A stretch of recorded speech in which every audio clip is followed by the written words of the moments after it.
ॐ नमो नारायणाय कृष्णाय वासुदेवाय हरये परमात्मने प्रणतक्लेशनाशाय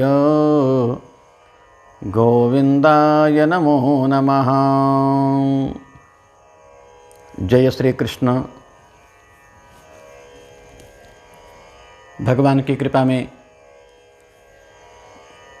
पवित्र दामोदर मास के क्रम में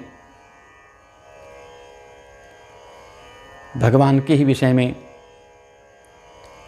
कुछ अपनी वाणी को पवित्र करते हुए आप सभी के बीच में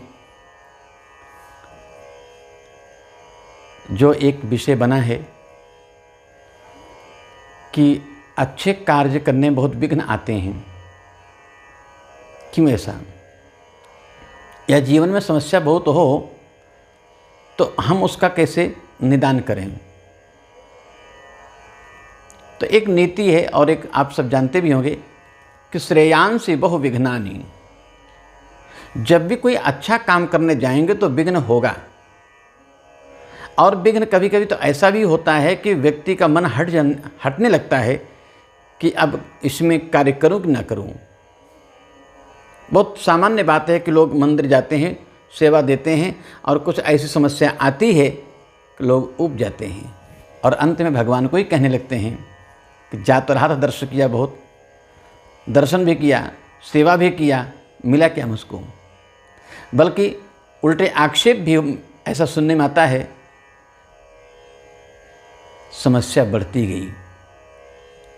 तो मैं एक बात कहता हूँ, पूज्य गुरुदेव कहते थे कि किसी को जब कोई अति होने लग जाए, प्रयास करने पर भी वस्तु ना मिले, प्रयास करने पर भी अपने अनुसार जीवन ना बने, तब आप समझिए भगवान की मुझ पर अहेतुकी की कृपा हो रही है। और इसको ऐसे ही समझना चाहिए, जब अत्यंत विघ्न उपस्थित होते जाएंगे और आप उसको धीरे धीरे पार करते हुए जाएंगे, तब भगवान आपके लिए सदा सदा अपने द्वार खोल देते हैं भगवान बहुत सहज, उनके जैसा कोई सहज हो नहीं सकता है। जिन भगवान को कहने में संकोच नहीं है कि अहम भक्त पराधीनः, मैं तो अपने भक्तों के अधीन हूँ, फिर मुझे उन पर संदेह हो जाए तो मेरी ही तो मूर्खता है, मेरा ही तो अभागापन है। मैं आपको कहूँ, केवल और केवल किसी वैद्य के यहाँ जाएंगे तो दवा बताएगा, किसी ज्योतिषी के यहाँ जाएंगे तो ग्रह बताएगा, किसी ऐसे भूत प्रेत के विषय में जाएंगे तो वो कुछ भूत प्रेत की चर्चा करेगा। समाधान कहीं नहीं हो रहा है, व्यक्ति और उलझता चला जाता है।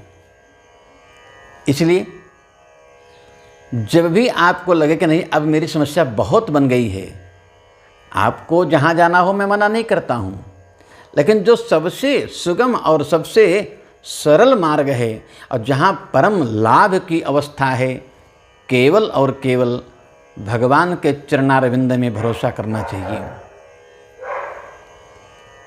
भागवतम जी का ही एक प्यारा श्लोक है, मैं आज उसी को संकेत कर रहा हूँ। मेरे भगवान जो दामोदर भगवान हैं, चतुर्भुज भगवान हैं, इनके चरणारविंद कैसे हैं? भगवान के चरणारविंदन की शोभा देखते ही बनती है। संचिन्तयेत् भगवतः चरणारविंदम वज्रांकुशध्वज सरोरुहलांछनाढ्यम् उत्तुंगरक्तविलसन्नखचक्रवाल ज्योत्स्नाभिराहत महदृदयांधकारम।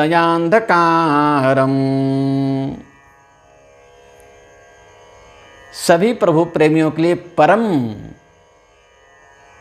अत्यंत आवश्यक धर्म है कि भगवान के चरणारविंदन को ध्यान करना, अपनी मति, अपना मन, अपनी शरणागति उन चरणारविंदन में हो। एक भाव। तो चरणारविंद हैं कैसे भगवान के? बहुत सुंदर पंक्ति है। जिनके चरणारविंदन में वज्र है, अंकुश है, ध्वजा है, ये चिन्ह बने हुए हैं। आप भक्तमाल जी को पढ़ेंगे, मैं कभी संकेत करूंगा, भगवान के 12 चिन्ह दाएं पांव में हैं, 12 चिन्ह बाएं पांव में हैं,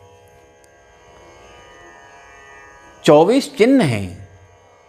और उन चरणारविंदन में जो नखमणि चंद्रिका है, वो नखमणि चंद्रिका का जो प्रकाश है, उस प्रकाश से पूरा ब्रह्मांड आलोकित होता है, प्रकाशित होता है। तो जहाँ आलोक होगा, जहाँ प्रकाश होगा, वहाँ अज्ञान कैसा रहेगा, अंधकार कैसा रहेगा? केवल इसी भाव से जब चरणारविंदन का बोध करूँगा, दर्शन करूँगा, मन को उसमें लगाऊँगा, तो चरणारविंदन के जो नखमणि चंद्रिका का जो प्रकाश है, उस प्रकाश का जो एक आलोक है, जो उसका जो बोध है, वो मुझे जब प्राप्त होगा, तब मेरी सारी समस्याएं समाप्त हो जाएंगी। मन से, कर्म से, इंद्रियों से हम तो कहते हैं, भरोसा रखिएगा, तुम ही छाड़ी गति दूसर नाही, राम बसहु तिन के मन माही। केवल छल कपट से रहित होकर के मन वाणी इंद्रियों से उनको शरणागति प्राप्त कर लूं, सारी समस्या का समाधान हो जाएगा। और तब पवित्र दामोदर मास का आपको आपकी मांगी मुराद पूरी होगी, मनोरथ पूरा होगा।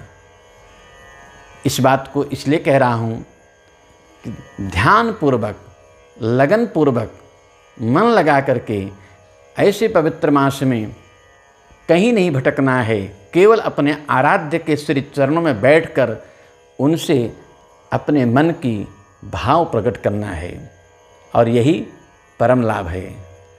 फिर मैं अगले अंक में आपको इसी भाव से संकेत करूँगा। सभी प्रभु प्रेमियों को जय श्री कृष्ण, जय श्री राधे।